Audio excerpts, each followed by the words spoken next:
And I'm going to start the webinar so people can join.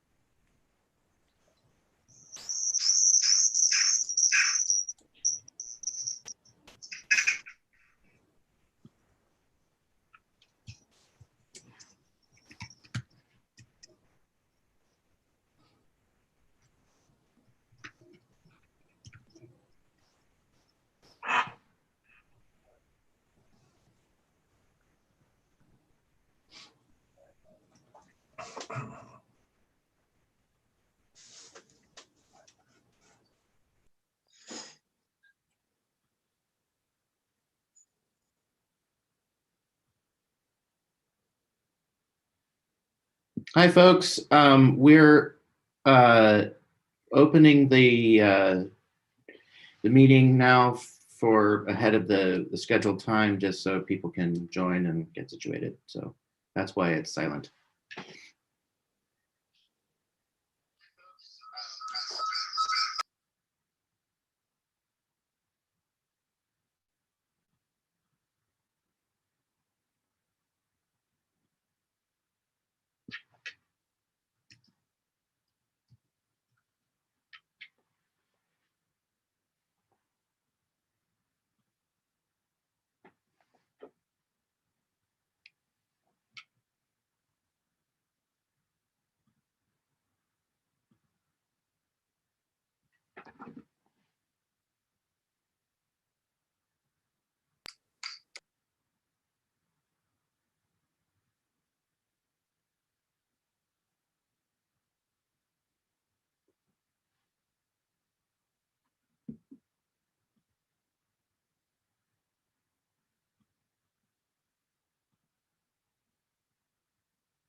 For questions on YouTube,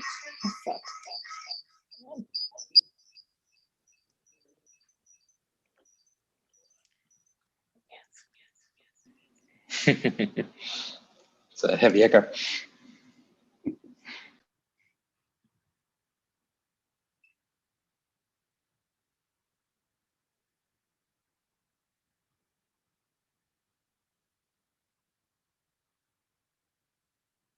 Yeah, definitely, please do.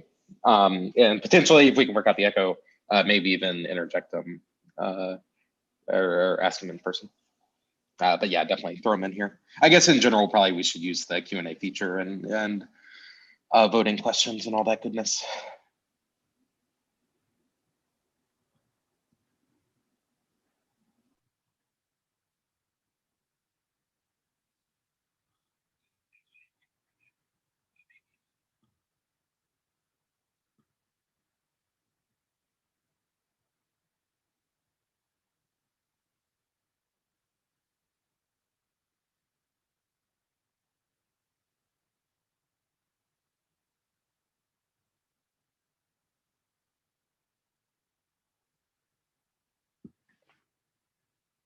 All right. Looks like we're at the top of the hour. We'll maybe wait a couple more minutes to allow people to show up. Yep. I wouldn't start for probably like 5 minutes after or so. I'll wait. It takes a little bit of time for folks to trickle in.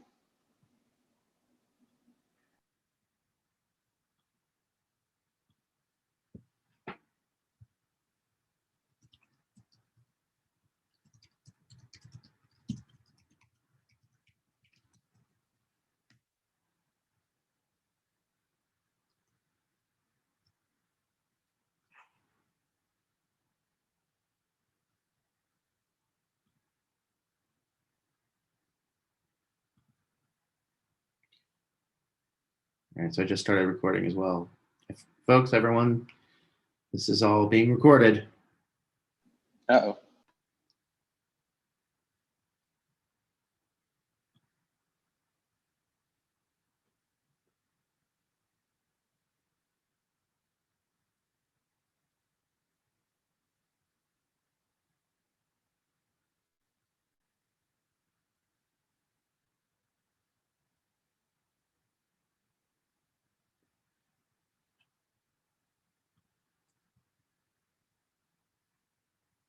If you have a problem, all of our nice Touchrate backgrounds, I sit exactly in front of the Touchrate logo. And for like all of them. There's the, this one works. Okay. We can be on the beach.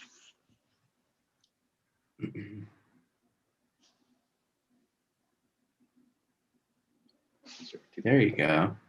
Yeah. It's like it's in the corner. Exactly.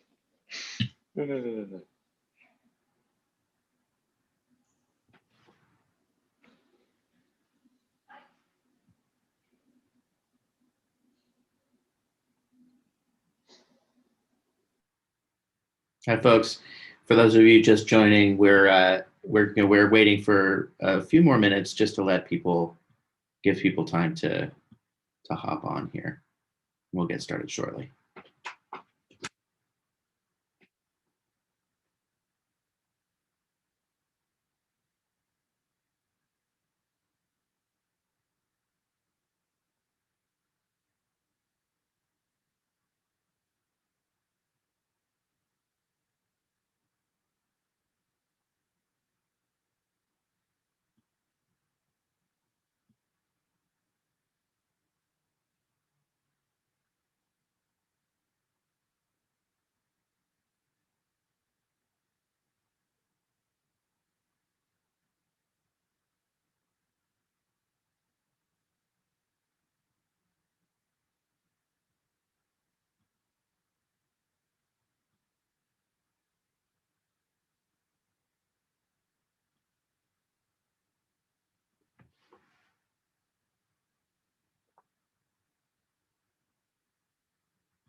Maybe one more minute and then we'll get started.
We need to get some holding music.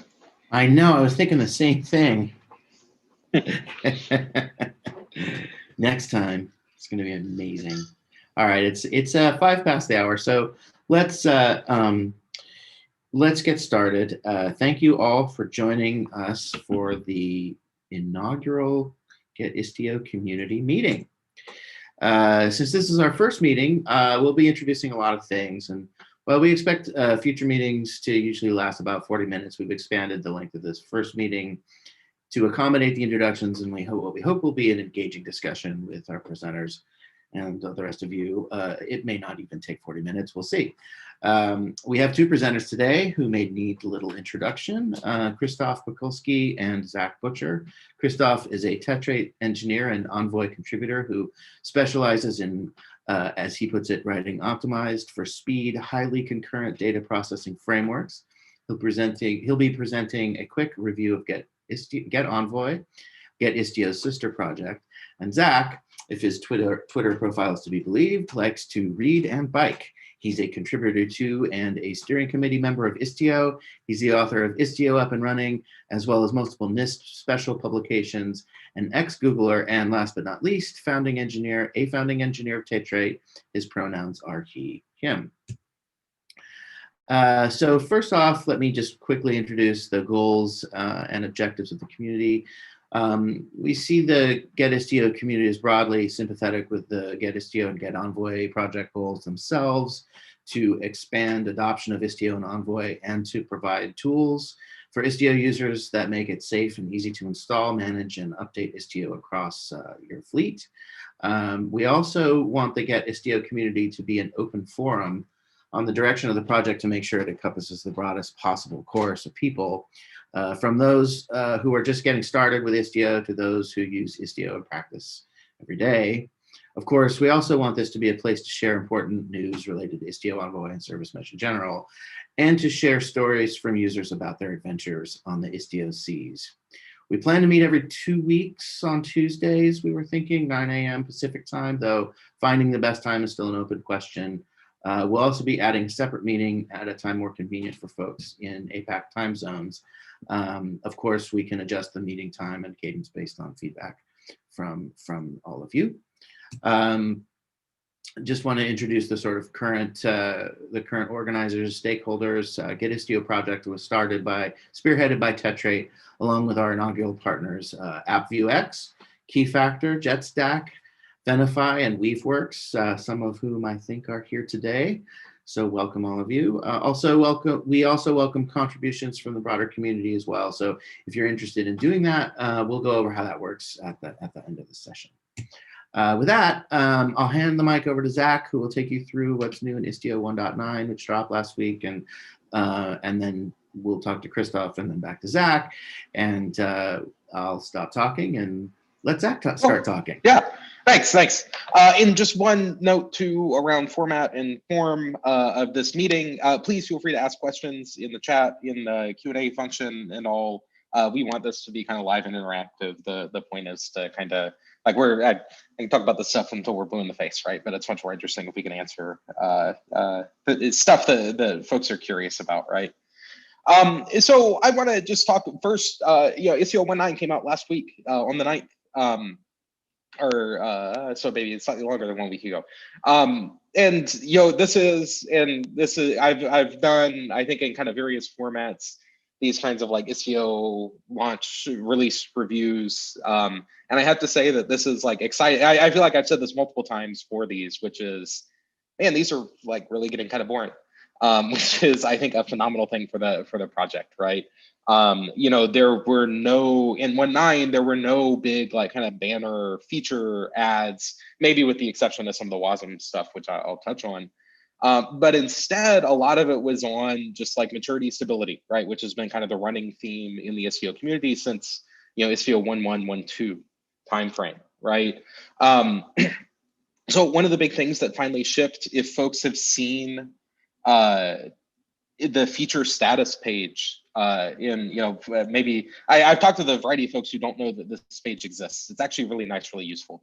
And it covers, a whole bunch of different kind of features and functionalities that Istio has, and talks about kind of where they are at, right? Are they, how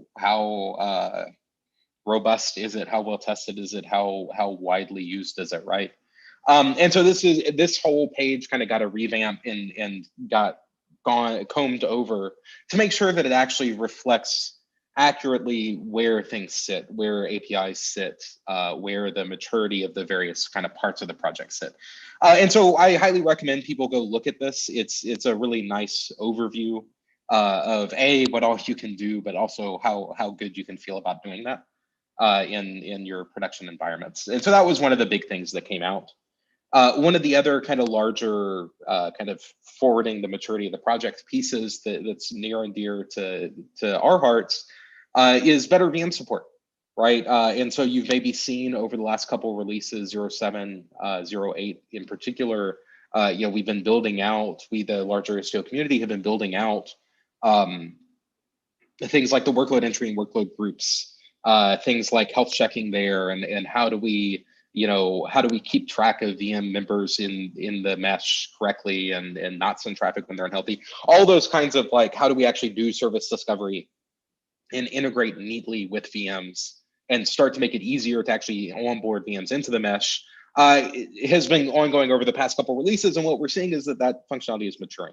And that, like I said, kind of to start with, that's very near and dear to our hearts here at Touchrate, because that's one of the big things that we like, that we're about, right? Is pushing kind of the mesh to everywhere. And so this one is exciting to see. I'll be very glad when we get VM support into a really tight shape and it's stable and really, really robust. Some other kind of pieces that have come out in the project as well in this time frame are some support for custom metrics, right? So Envoy has really rich metrics capabilities. With the removal of Mixer, we lost some of the flexibility that you had to be able to do things like kind of programmatically analyze requests and categorize them in different ways. And that's largely been added back now with this custom metric classification. And that's a pretty interesting bit of functionality. Do be careful around some of the performance there, I think, especially if you build really complex kind of categorization queries. Do keep in mind that stuff is running in the data plane, but it's not so bad. And it's definitely really, really useful when you need some metrics sliced slightly differently than they're provided out of the box. Kind of it's in a similar vein to just maturity, in that theme of maturity.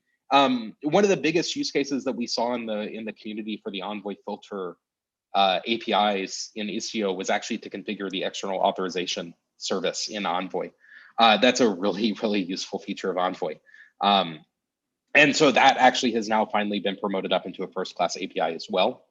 And then the final thing I just want to call out as being pretty cool, it's still very early days, but it's neat to play with, is that there's enhanced support for handling WASM in the Istio agent. So you may know, when you deploy Istio sidecar, that's that Istio proxy container. That's not actually just Envoy by itself. There's actually a what we call the pilot agent that sits next to Envoy that does some variety of different work in the Istio kind of architecture.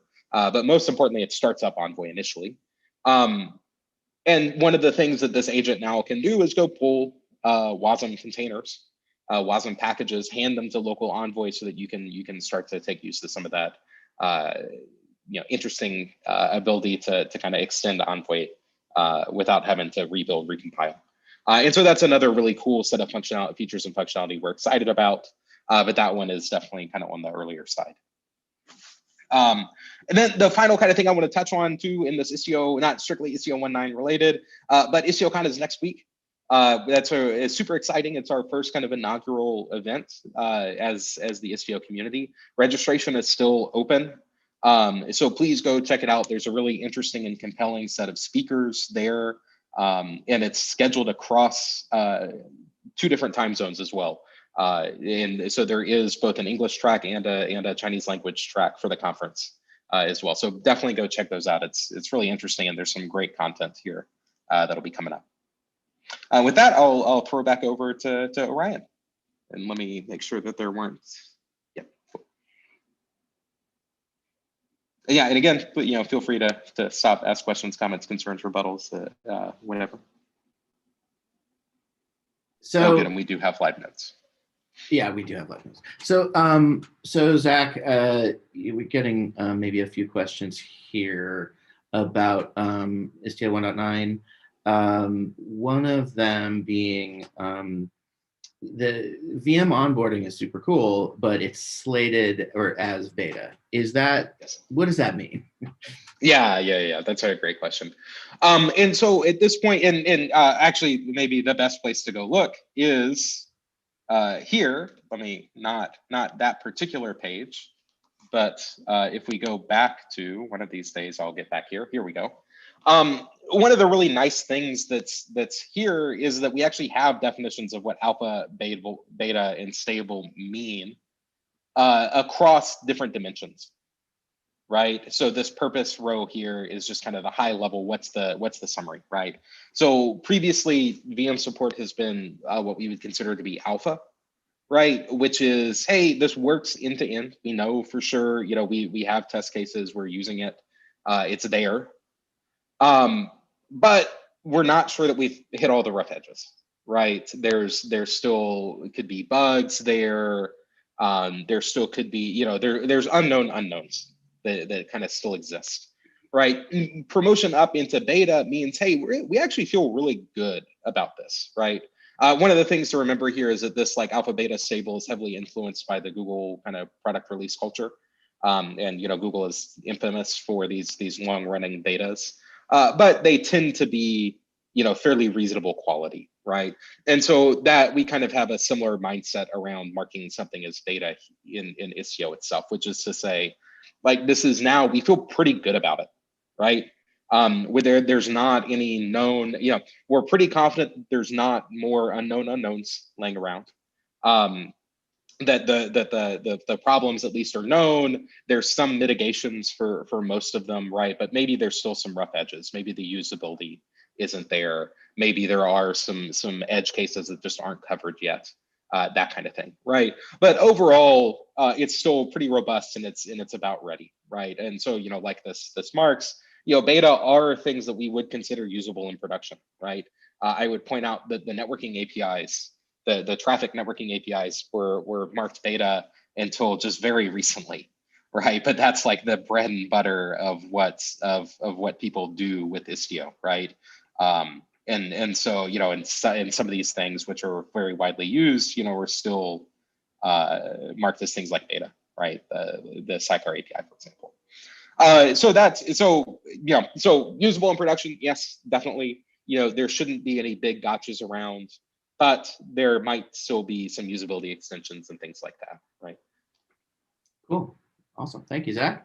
And one other question we have here is, so what do you need to do to prepare VM for onboarding? Like, what gets installed where? What do you need to have ready? Stuff like that. Yeah. So Christoph maybe can talk about this because he actually did some of the work around this in Envoy and in Istio as well. One thing I would point folks to, if I can see, here we go, is, you know, the Istio, the VM installation guide, and in particular, start to look at these automated workload creation ones, right? This is some of the kind of new hotness that's there. I don't know, Christoph, do you want to give a little bit of an overview maybe of what you might have to do? Yeah, I can. Thanks, Zach. So what happens is that, so let's look at the cluster and the Istio cluster. So it actually creates kind of sealed environment when, you know, whatever goes outside of this, it has to go through the ingress of egress gateway. So it's and all the routing and authentication is taken care of. So imagine that you bring the VM into this environment. So in order to seamlessly integrate it into the ecosystem, you have to solve basically two problems. The first one is an authentication and build the trust. So VM trusts whatever the cluster tells you, and if cluster wants to talk to a VM, it has to be authenticated instance. So Istio at some point integrated new authentication method, which is based on token. So once the VM is given a token, it can ask a certificate authority maintained by Istio to issue a certificate. Once the certificate is in, what happens is that VM and Istio can communicate in a secure way. So that's the first problem which is solved here. The second problem is once we have the VM authenticated, we have to advertise the routing information. So as we know, Kubernetes and Istio, they have a different concepts of, for example, services, their IP addresses, which don't really exist. They translate it through some proxies and kind of things like that. So all that information about services has to be somehow fetched into the VM, and whatever the service is implemented in a VM has to be advertised in Istio cluster. So that has to be solved. So once we have the certificate, we guarantee that everything is running in a secure way. Pilot can start fetching some data towards the proxy which is running on a VM. And here, like Zack just showed on the screen, that is pretty much automated to some extent. So once you have a VM, you can say, I want this VM to join my cluster.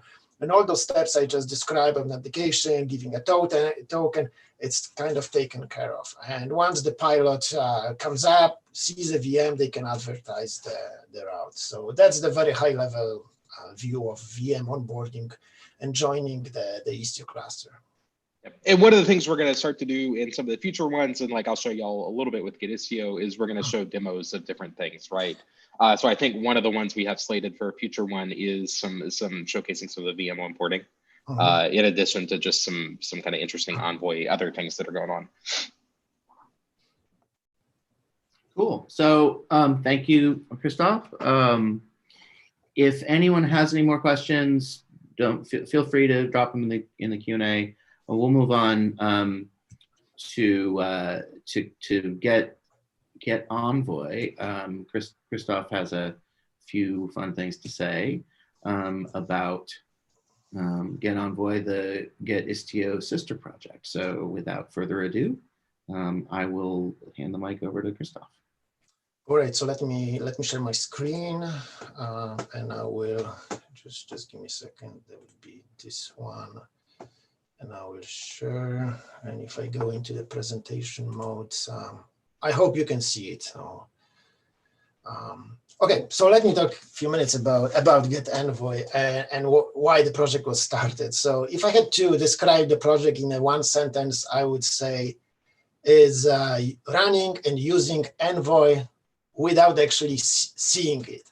So you don't have to, think about the binary of Envoy you're getting, looking for it or compiling. So the history of the project is, and it was inspired by the fact that it is fairly difficult to create the image and compile, get the build environment and different compilers and actually compile the source code and get a proper image of Envoy. So by doing a GetEnvoy, you just don't have to worry about it. You just specify, that you want to use an Envoy. So here on this picture, I try to describe the high level, vision of this project and how it's used. So the user communicates only through a CLI, and very simplistic and simple CLI. And the functionality can be divided into a few different areas. So those are images, configs, and WebAssembly toolkit.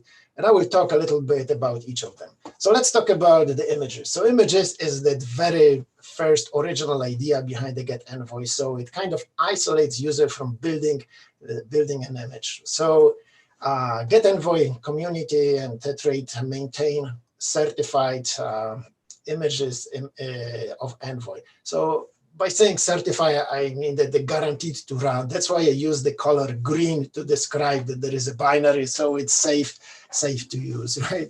So if you look at the binaries, the interesting thing is that they basically host it on a central server. You can fetch from it, and GetEnvoy, you can just go and fetch it. But if you look at those images, you will quickly notice that images has the attached labels to it. So labels of flavor, and Zack, I know he will talk about GetIstio and use the similar concept. So, the label of a flavor is something which tells more about an image. So currently in GetEnvoy, we have a few images. There is a standard image, say is a vanilla image of Envoy. There is a version of it. There is a WASM label, I would say, or a label, which means that it has a compiled in support for WASM. And recently what we added also was a flavor for Postgres. So it means that if I tell, okay, this image has a Postgres label, it means that it has a guaranteed to run,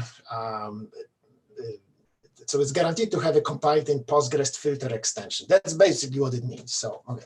And when I talk about the configs, we will go back into those labels and I tell you how it's used. But going back to images, you can say how it's useful. So recently, to give you some some feedback. We had the issue with the customer we are working with, and the customer was claiming that the certain config didn't really work with images. That the customer claimed that there were some changes between different versions. So, we had a config, and we were very quickly iterating through different images, saying, let's try 117, let's try 116, 115, and verify whether this config really showed us there are any functionality differences in Envoy. So to do it, it was extremely simple because, once you had the command line, all we had to change was just the one number from 16 to 17 or 15, and bang, bang, bang, we were able to, run Envoy with that config.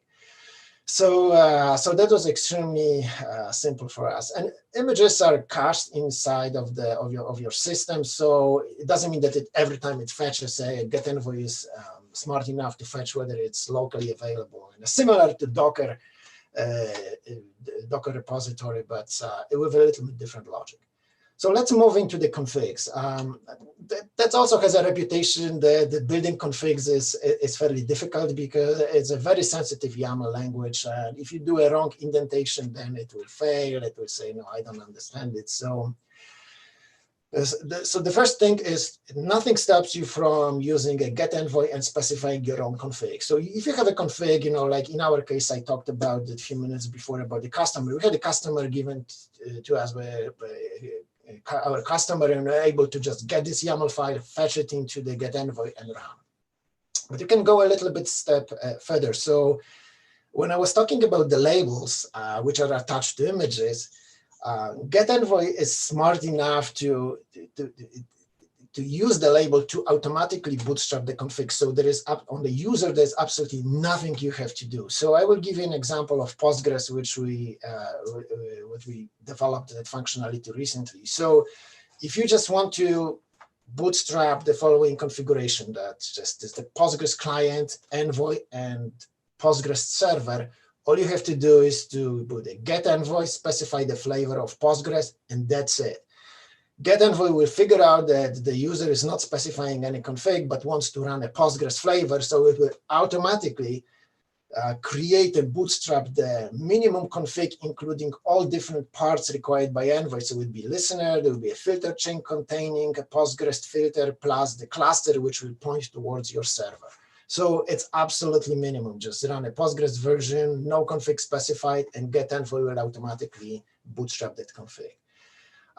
So the configs are also saved locally. So if you want to, start with a basic one and then extend it on your own, then nothing stops you from that. You can use this command bootstrap, copy it somewhere else, and then start adding pieces you want. We can take this concept a little bit further, and I hope we will do it through the community. We can extend that, the labels and bootstrapping towards the other protocols. So talking about databases might be MySQL, Redis, whatever it's supported by Envoy, we can start bootstrapping that automatically. Or maybe even build a database of configs. And so whenever you need the config, you don't have to bootstrap it yourself, write it from scratch, just you can use a database. So the last part is WebAssembly. So it's a hot topic right now, and building WebAssembly extensions require a few steps. So you have to have a source code, which basically defines your logic you want to achieve. But once you have this, there is a certain steps, including a toolkit. So you have to compile it, get the proper binary in the proper format, and then you have to fetch it towards the running, towards the Envoy. So it can put whatever you kind of wrote inside of the WebAssembly virtual machines. So obviously, GetEnvoy doesn't know what functionality you want to achieve, so you have to write your own source code, but the rest we take care of. So once you have a source code with the business logic or whatever you want to achieve, it will compile, make sure that it, once it's successful, it will put into the Envoy, into the running instance on Envoy, and so basically, the integration step is also taken care of by GetEnvoy. So it drastically simplifies getting the compiler. So like if we currently support the Rust compiler. So if you're writing your extension in the Rust language, it will take a toolkit, it will compile it, and after proper binary is once we have a proper binary without any compilation errors, it will put into the Envoy and run. So we expect that during the next community meetings, I will do presentation with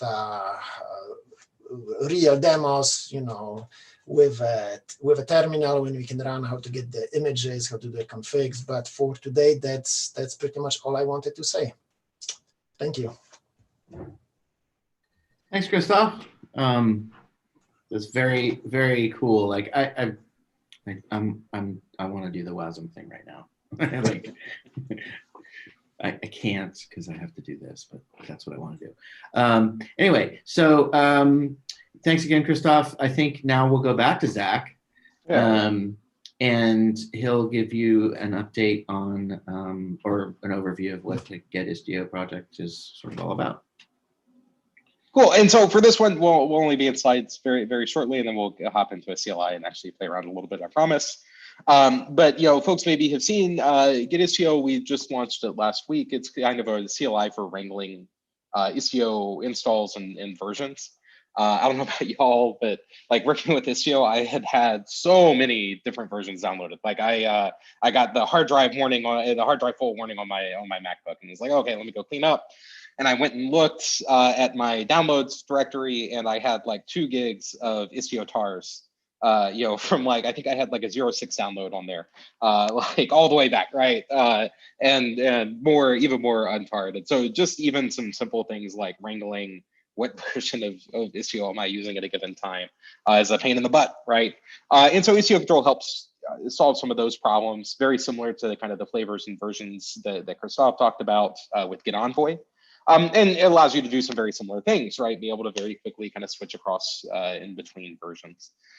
Similar to GetEnvoy, right? GetIstio does things like testing above and beyond some of the open source projects does, right? So for example, testing specifically in environments like EKS, MKE, and kind of other flavors of Kubernetes that aren't regularly tested, right? And we've actually have uncovered different kind of bugs in the open source, in the upstream project there that have been patched and fixed as a result of some of this testing, right?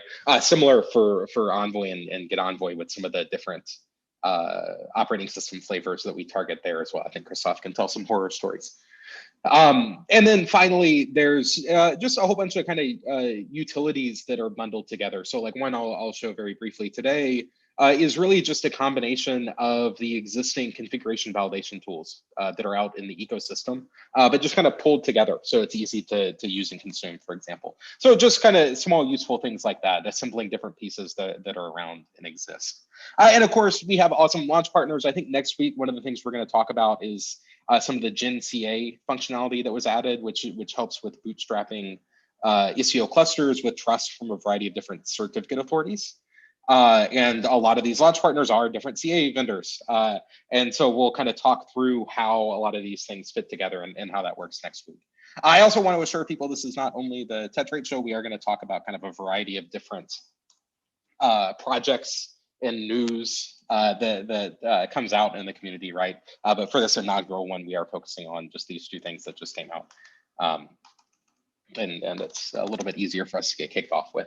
So to start with, I want to, I have GetIstio downloaded here. We see I don't have Istio running. I do have a Kubernetes cluster running already. That's just empty. It's a modern. It's a 118 cluster, and it's totally stock. I just created it. Whoops. I don't need an all namespaces flag on getting namespaces. Right, so we can see not even an Istio system, nothing installed, just a stock one. Like I said, we have GetIstio. You see right now I have Istio control 183. So if the first thing that I want to do is, we know that 1.9 just came out, we can see that 1.9 is available. So let me go ahead and just do that, right?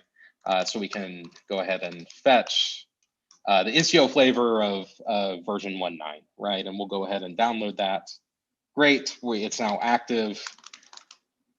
We can see, hey, which ones are active. We can go ahead and, for example, clean up the ones that are the binaries that are left around that we don't want to use anymore.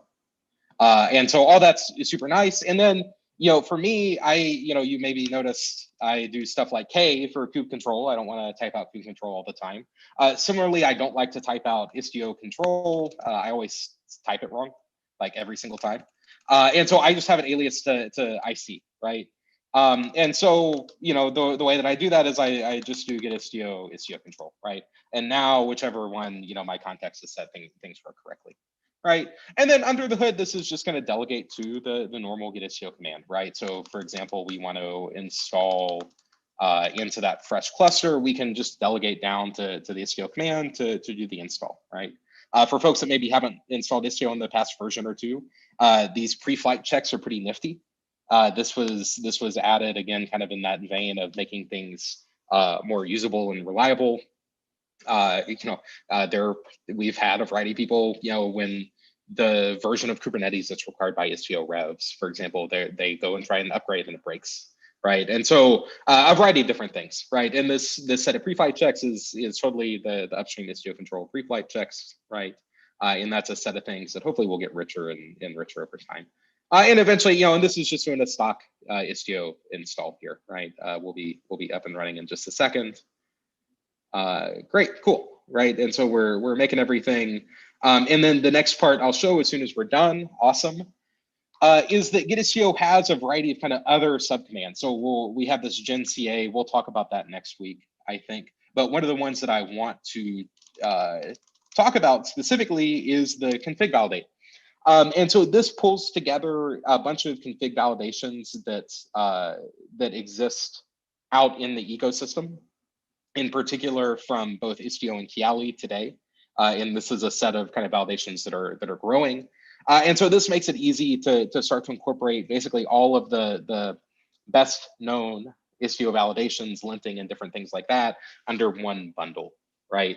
And so this, because we just have a fresh installation, hopefully we don't actually have anything, and we don't in this cluster, right? Other than it telling us, hey, by the way, maybe you want to label for sidecar injection.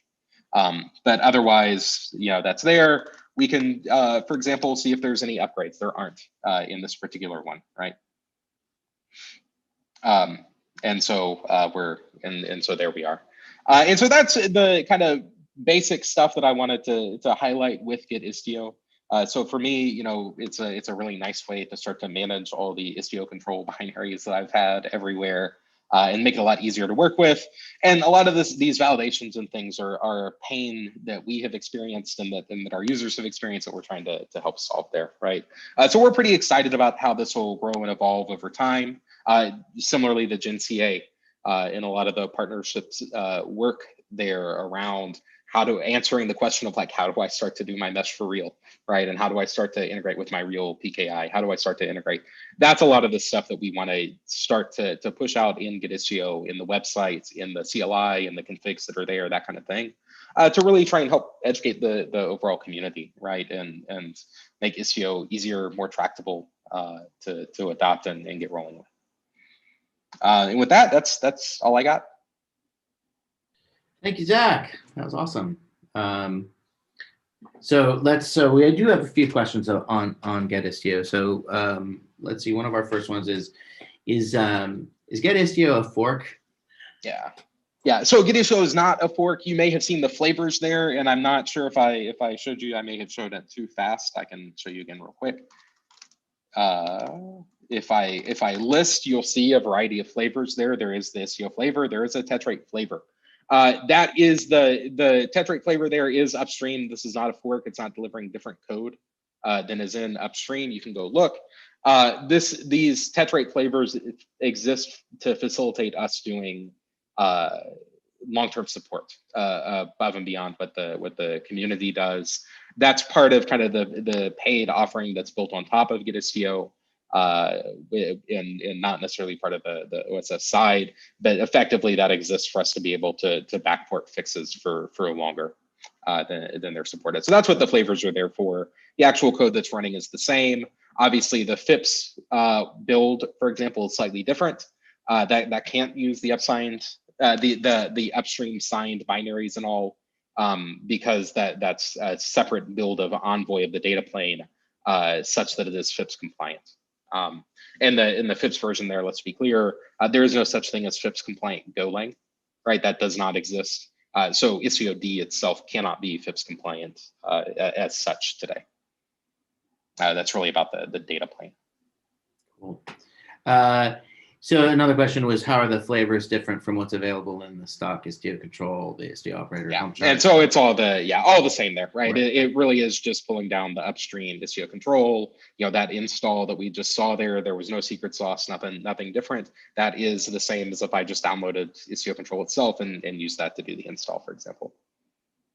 And the final question we have here is the testing of the distros. Like you covered a little bit. Is there anything else you'd like to add? Yeah. So, I mean, obviously for the upstream project, it's only economical to be able to test certain things, right? For a variety of different reasons.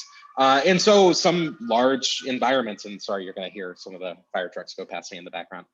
Some of the, but some large environments where we see pretty substantial Istio deployments don't have first-class testing in the Istio upstream, right? Now, because everything is conformant Kubernetes clusters, it should all work, right? It should.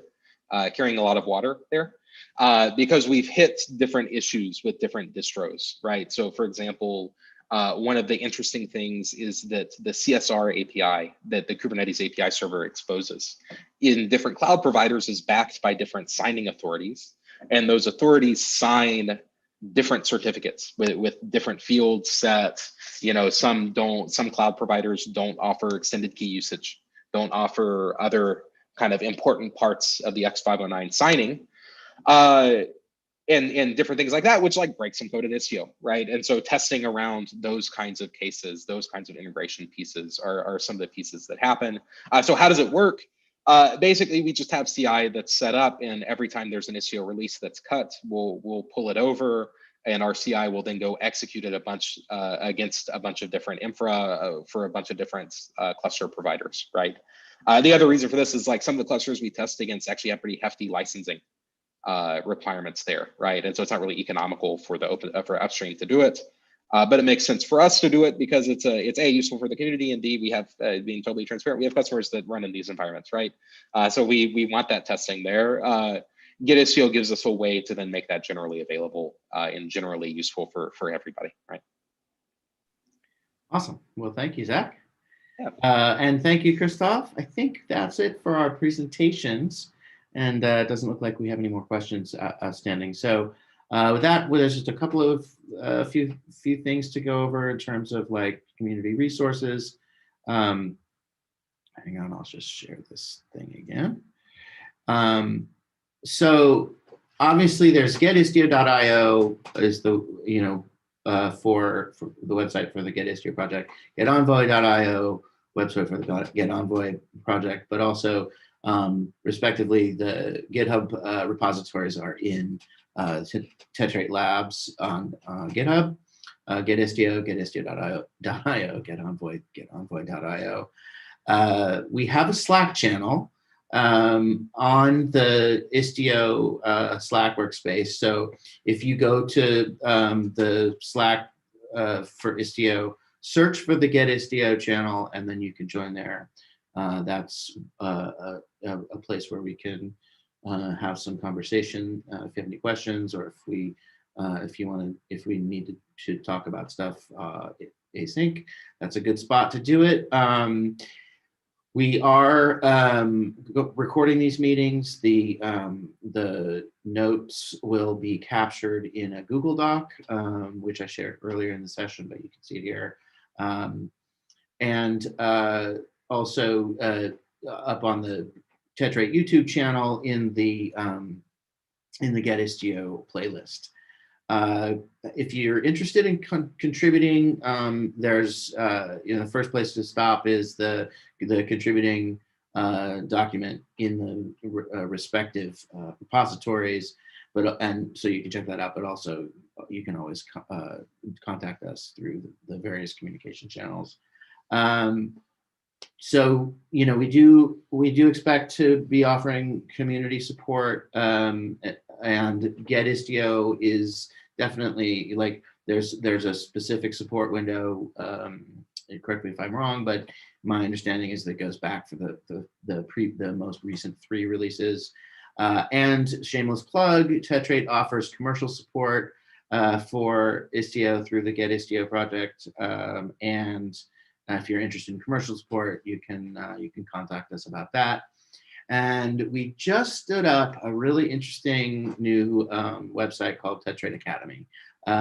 If you're familiar with Learn Istio, that community has sort of been morphed into the new sort of training modules on Touchrate Academy.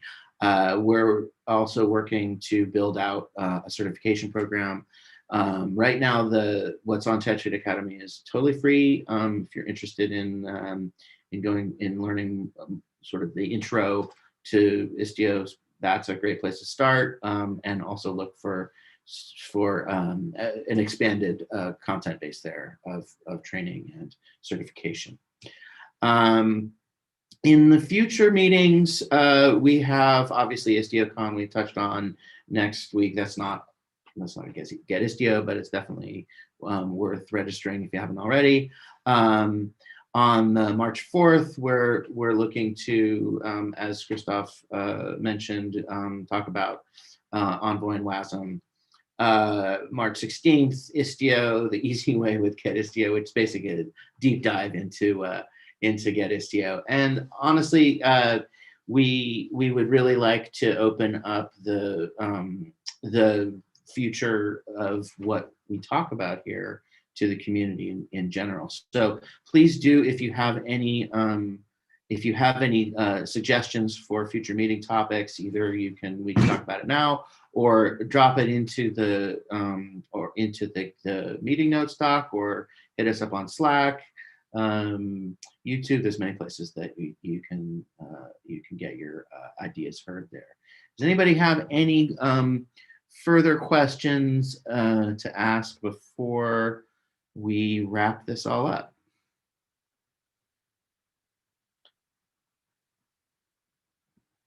Doesn't look like there's any questions right now. With that was a tidy 47 minutes minus the 5 minutes of lead time. So good for us. Thank you, Zach. Thank you, Christoph. It's great to hear all about the new hotness, and we will see you in 2 weeks. I'll stop the recording and thanks, everybody. sign off. Thank you.